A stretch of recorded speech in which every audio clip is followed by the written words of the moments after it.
Ngaku bukan orang jahat, alasan dibalik kakek nenek gugat ke cucunya. Kasus hukum yang menyeret seorang kakek di Indramayu karena menggugat cucunya yang masih berusia 12 tahun kini tengah menjadi sorotan luas di masyarakat.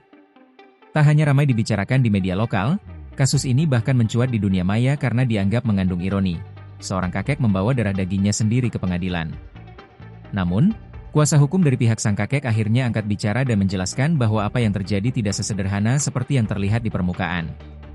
Ade Firmansyah Ramadan, kuasa hukum pasangan lansia bernama Kadi dan Narti, memberikan klarifikasi mengenai perkara yang menyeret nama Zaki Fasaidan, 12, sang cucu, sebagai tergugat ketiga. Selain Zaki, ibunya, Rastiah, 37, dan kakaknya, Heriatno, 20, masing-masing turut disebut sebagai tergugat 1 dan tergugat 2.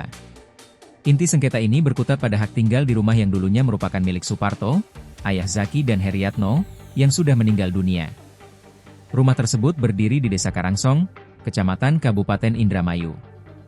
Meski telah sampai ke meja hijau, Ade menegaskan bahwa niat awal dari Kadi dan Narti bukanlah untuk membawa cucunya ke jalur hukum. Mereka disebutnya sempat menahan diri untuk tidak mengambil langkah hukum, mengingat perkara ini menyangkut keluarga dekat.